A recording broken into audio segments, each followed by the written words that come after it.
अहमियत हमारे सरकार के लोगों ने दिया। तो जब आप अपनी भाषा को अहमियत नहीं देंगे, आप अपनी बोली की अहमियत नहीं देंगे, तो फिर दुनिया कैसे देगी। तो इसीलिए थोड़ा कहीं ना कहीं दुखी होता है मन के आदमी इतना बेहतर काम करके भी, और रिकवरी बहुत कम कर पाता है। वो तो यूट्यूब का ज़माना है, तो हमारे डिजिटल का ज़माना है, तभी आप लोग ज़माना है, तब आदमी रिकवर कर पाता है। लेकिन अगर वही थिएटर सरकार जो भी बंद पड़े हैं, अगर उनको सब्सिडी देकर खुलवा दे, सिनेमा को सब्सिडी दे या ना दे, उससे कोई फर्क नहीं पड़ता।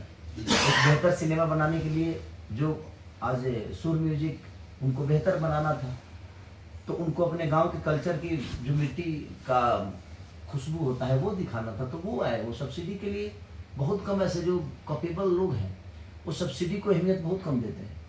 उनको एक सिनेमा बेहतर, क्योंकि उससे सरकार की भी अहमियत बढ़ती है।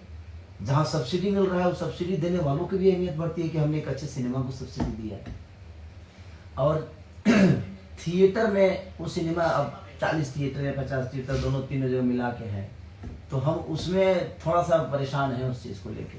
लेकिन मेरे कहना हिसाब से कि यूपी गवर्नमेंट को भी मैं कहना चाहूँगा, चाहे बिहार गवर्नमेंट को भी, कि आप लोग सिनेमा को सब्सिडी देने से ज़्यादा अच्छा है कि थिएटर को सब्सिडी दे दीजिए, और थिएटर को खुलवाइए, ताकि हम बेहतर सिनेमा बनाएं और उस थिएटर तक जाए और लोग उसका एंजॉय उठाएं। मतलब आप चाहते हैं कि महाराष्ट्र की तरह यहाँ भी कानून हो कि मल्टीप्लेक्स में हमारी फिल्में लगनी चाहिए, क्योंकि हमारी मातृभाषा है। बिल्कुल बिल्कुल, तो वही मैं कह रहा हूँ कि अगर सब सरकार अगर हर मल्टीप्लेक्स में एक शो दे दे हम, कि भाई एक शो लगाना अनिवार्य है, जिस तरह महाराष्ट्र में, तो मुझे लगता है कि हम भी बेहतर सिनेमा की तरफ जा ही रहे हैं और कर भी रहे हैं।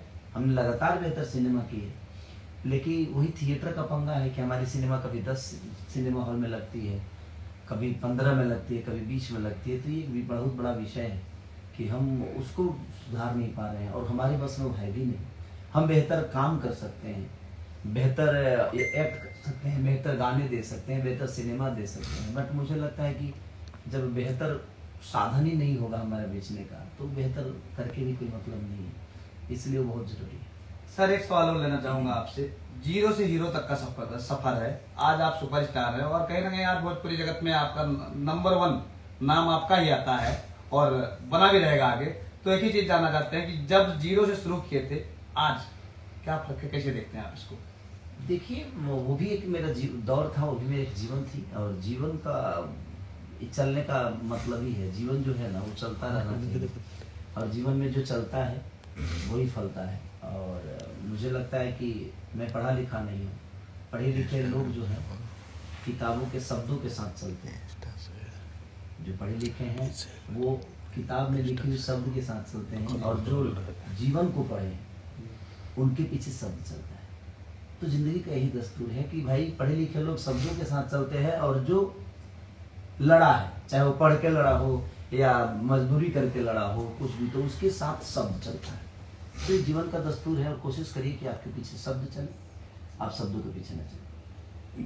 अग्नि परीक्षा आपकी फिल्म थी, फरिश्ते सुपर डुपर हिट हुई थी। क्या लगता है आपकी फिल्म अग्नि परीक्षा है, फरिश्ते का रिकॉर्ड आप तोड़ पाएंगे?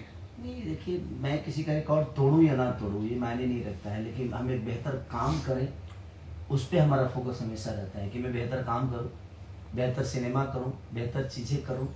और जहाँ तक रही हमारे फरिश्ते की, तो फरिश्ते तो एक बहुत बड़ी सिनेमा थी।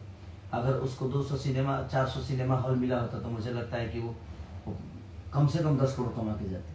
बट विषय वो नहीं है, विषय वही आके अटक जाता है कि हम कितने से बेहतर सिनेमा कर भी दे तो क्या है, लेकिन हमारे पास बेचने का साधन नहीं है। कितना भी पैसा लगा ले, लेकिन यहाँ जब साधन ही नहीं है तो आप क्या करेंगे? नहीं है तो वो अच्छा, कितना भी बढ़िया आप 5 करोड़ का गाड़ी खरीद लीजिए जी, और चलाने के लिए रोड नहीं हो तो गाड़ी को खराब होने में टाइम लगेगा, वो तो 500 किलोमीटर नहीं चल पाएगी, क्योंकि उसको बेहतर रोड चाहिए। और बेहतर रोड चाहिए तो उसका स्पीड तभी समझ में आएगा जब बेहतर रोड मिलेगा।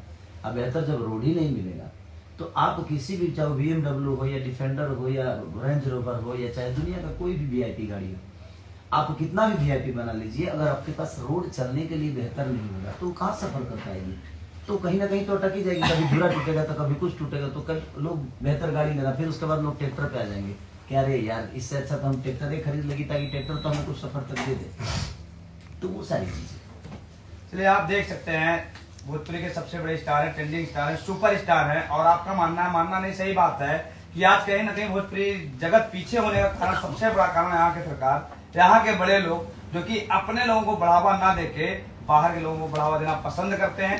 एक सवाल और अंतिम प्रश्न है सर हमारा, एक सब हमारे चैनल के लिए, रियल भारत न्यूज के लिए। बस रियल भारत के देखने वाले जितने भी श्रोता हैं प्लीज़ आप सब्सक्राइब करिए, कमेंट करिए, लाइक करिए, ताकि भाई भी अपने जीवन में आप सबके बीच में बेहतर से बेहतर चीज़ लेकर आए और आपको ऐसे ही मनोरंजन कराते हैं।